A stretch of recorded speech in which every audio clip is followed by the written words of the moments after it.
What's going on, YouTube? Thanks for tuning into the channel. It's your boy Devin Coates.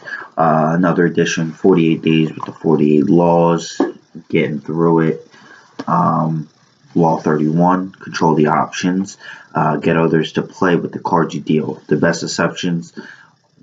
deceptions are the ones that seem to give the other person a choice. Your victims feel that they're in control, but are actually your puppets. Give people options that come out in your favor, whichever one they choose. Force them to make choices between the lesser of two evils, both of which serve your purpose. Put them on the horns of a dilemma. They are gored wherever they turn. So, Law 31. So it's a pretty good law. There's two different examples they really give, and then he gives a list of different ways of choosing options. The first one is with Ivan the Terrible. So he was in previous chapters, but basically he's in a situation when he comes to power that all the boyars, or basically kind of like the nobility, they all just really don't like him, don't want him to do what he needs to do. He took over Russia during a time when they were in a lot of turmoil, and there needed to be a lot of reform to save things, but he couldn't get anything passed or didn't have absolute power. So what he did was he decided to basically leave the town. He took all the stuff. He left to a village in Moscow and left the country for about a month or so. And then the country goes crazy. They're like, oh my God, he left us for the boyars. We're going to basically, everybody's seeing the writing on the wall that if it's left up to just the nobility being the ones running it, they're going to have a civil war. So a small faction of people go over to Ivan and basically are like, can you please come back, please come back? And he's like, either I come back and I have complete power and I don't have to deal with the boyars, or I'm just going to hang out here in Moscow. And he basically said, call my bluff. And then they allow him to come. And then all of the terrible things, because he is called Ivan the Terrible, so must have did some pretty bad things during his time, but they I guess didn't resent him as much for it, because they actually chose him to be there. That was the lesser of two evils, and then he got what he wanted, absolute power to make the reform that he felt needed. The second one, I really like her, and actually she's somebody that I didn't really realize how often she comes up, Ninon Delanclos, and she's also in The Art of Seduction if you read that. And she's a character I like a lot, and she was a courtesan in France, I believe, and just from her name, yeah, she's a French courtesan. And basically she got into a position where early in her life she was a courtesan and was like basically sleeping with the upper class of the people of the time, all the dukes and things, and her mom died at 23. She kind of got really confused, and just went to a convent and kind of, I guess, thought about it. And I think that's where, like, women that weren't married, that's where they kind of went. She didn't want to get married because during this time that was kind of a prison. There's no rights, there's no dignity, there's no freedom in getting married. It's kind of a shackle.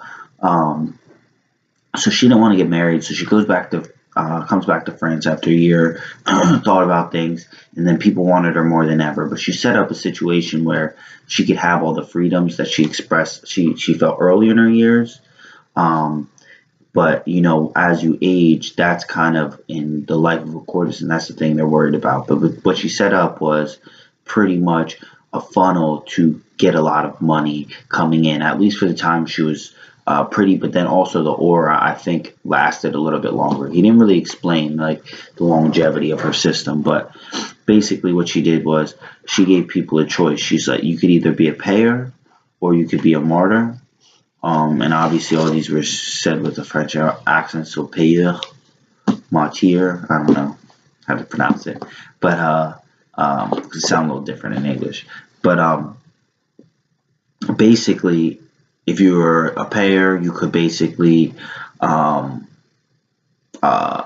you could hang out with her, but she didn't like automatically sleep with you like all the other courtesans did. She basically like slept with you when you chose. If you paid, you had a higher chance of basically being slept with, and you could like frequent with her. You could frequent her place, and then also you could come with her to like shows and escort her different places. But like she kept all the power in terms of who she slept with. But and then you could be either the martyr, and on that side you don't pay, but she very like rarely, but she did randomly choose. Well, I don't know if it was random, but she would choose one of the martyrs who didn't pay, who were allowed to basically frequent her salon and hang out and like listen to her and hang out with all the people there.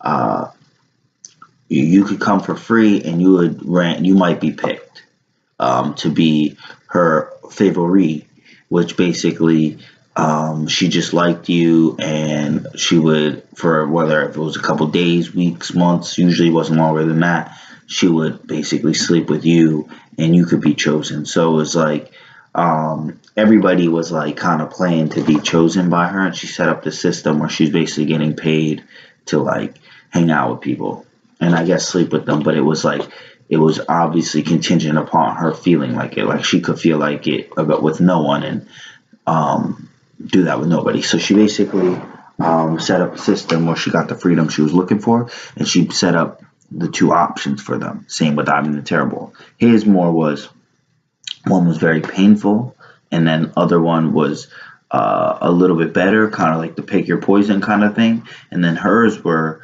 they were both kind of favorable for, like, they're both good for the other person and good for herself. Like it wasn't like one was just terrible, and the same for Ivan. It was like one didn't even help him. Like them deciding, yeah, we'll go to Civil War didn't really help him. So he wanted them to choose a certain option.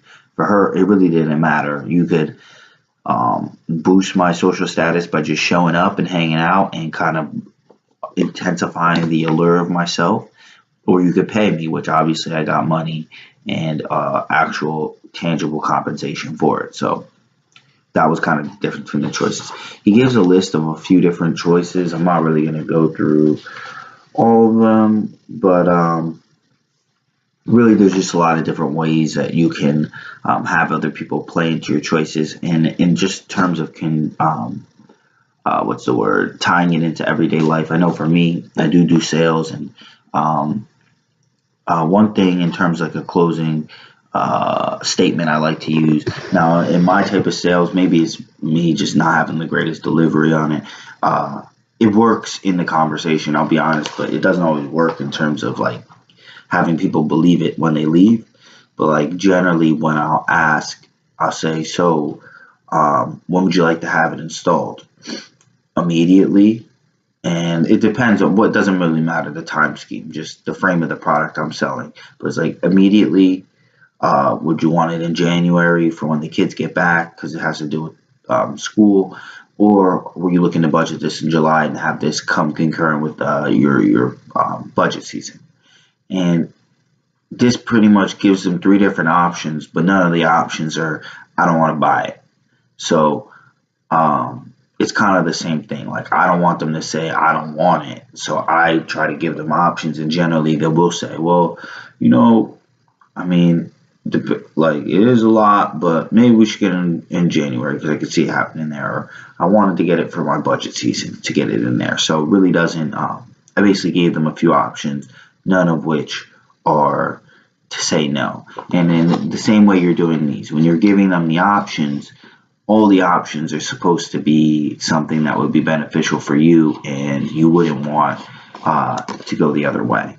So, I mean, I'm going to end on this. There's not much more for me to expound upon. I feel like I'm starting to just ramble, but this is day 31, 48 days with 48 laws. You can pick up your copy in the link in the description below. Be on the lookout for more videos. I'm really trying to up my quality. I just kind of got to get everything together and actually onto YouTube.